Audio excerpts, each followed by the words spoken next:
Hello and welcome. I am Dr. Rasmussen. This is Chapter 11, a continuation of language. I know, it's long. I don't think it's ever going to stop. I'm about ready to be done with it, but I'm sure you want to just keep the information coming. Therefore, I'm going to continue. So, what we're going to talk about in this talk is primarily the highest order. Paragraphs. What do paragraphs provide us? Well, paragraphs provide us with a lot of information. So, sentences are not just experienced on their own. You can't just well, I guess you can, but the research doesn't necessarily generalize to everyday speech. If you are a cognitive psychologist or a linguist and you just study one sentence at a time, why? Because people don't just communicate in one sentence at a time. They oftentimes communicate in ideas that are more than one sentence. They're typically a paragraph, if not multiple paragraphs. Okay? So, it is important to note that there are more pieces of information that can be given to the participant than just the phonemes, the morphemes, the semantics of words, the syntax of a sentence, but it can actually be all of that information wrapped together, and that's the paragraph, okay? Or this massive context that goes beyond a sentence. So, the sentences are not experienced in isolation. They appear amongst other groupings of words, called sentences and paragraph. These paragraphs and sentences clue the reader into context, and we're going to talk about some of that right now. So we are constantly using this prior information that we've experienced to come to some sort of answer or some sort of perception. And we remember talking about that. I hope you remember talking about that or listening to it. That's called top-down processing. I've talked about top-down processing, I believe, even in the sentence structure. Well, we also use top-down processing when we're reading paragraphs, when we're reading text. So Bransford and Johnson did a lot of this work in respect to knowledge that people are given. They're going to take that knowledge and they're going to help create future knowledge with that knowledge. So just try this for yourself. You can pause it for a quick second. I'm going to actually get a drink of water. So while I get this drink of water, I'm just going to let you relax here and you make up a story to what you're seeing.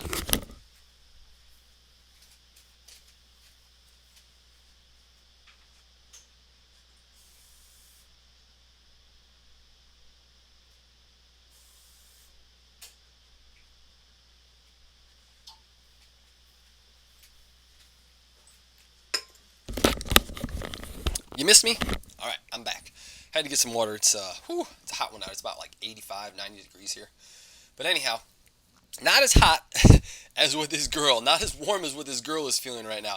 This girl's terrified, right? That's because some ugly-ass monster is coming at him. A dinosaur, probably.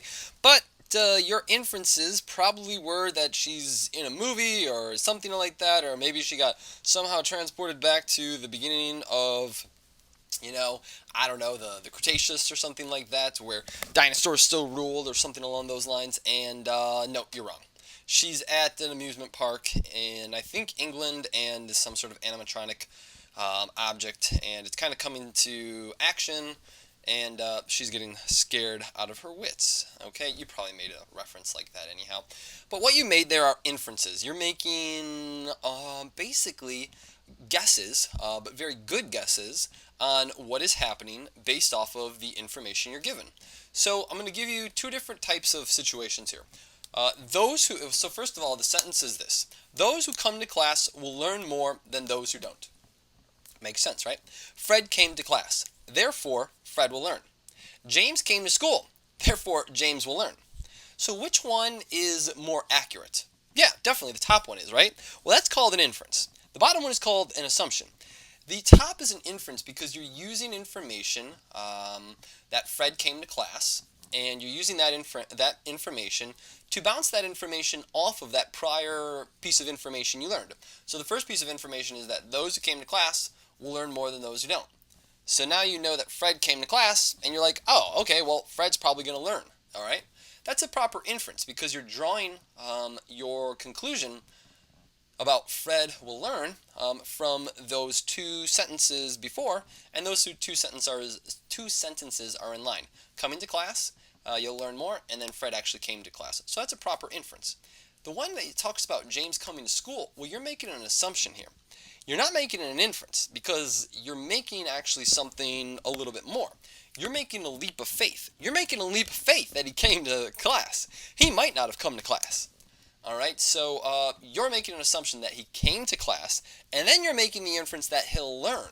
Okay, so you're definitely making an assumption that he came to class, but if he did come to class, then you'd be making an inference that he did learn. Okay, so inferences go with, they're like, it's like, I would say that an inference is basically like logical reasoning,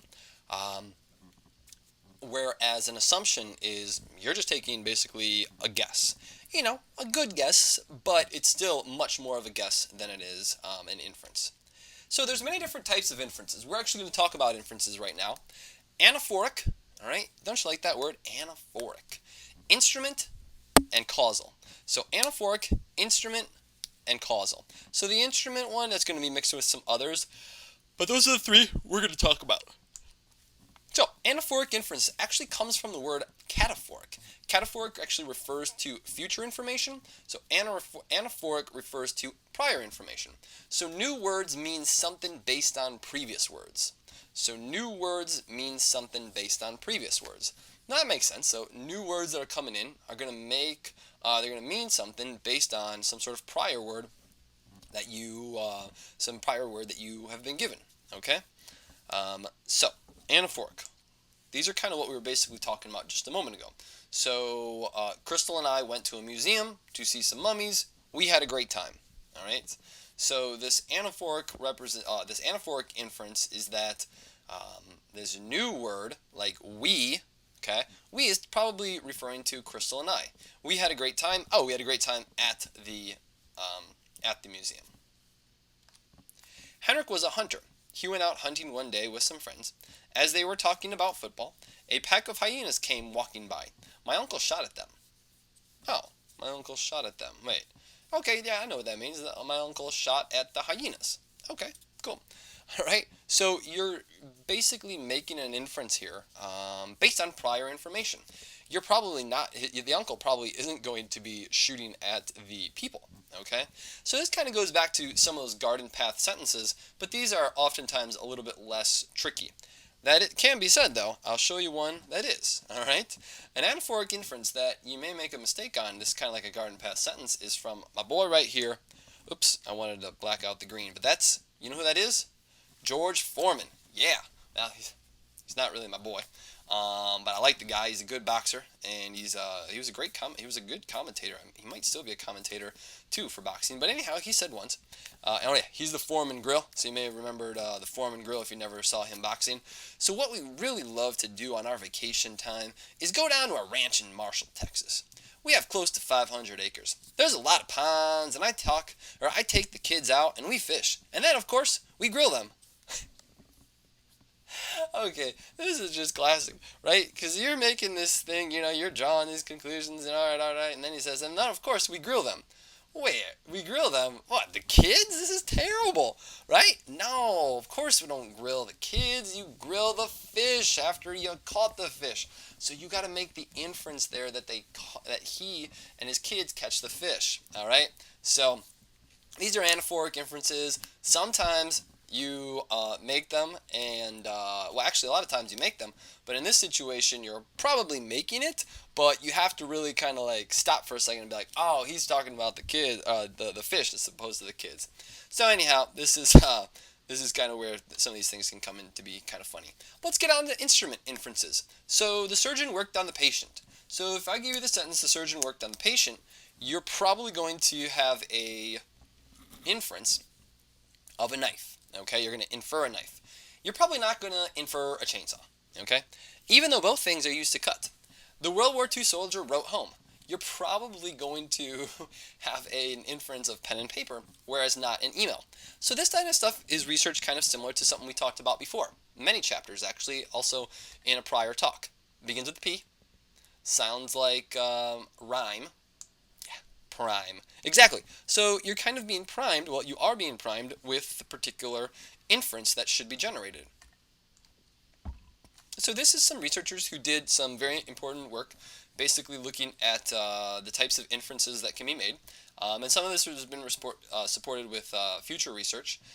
So McCrae and colleagues, 2001. Ellman was also a big researcher in respect to putting together what individuals can make inferences on.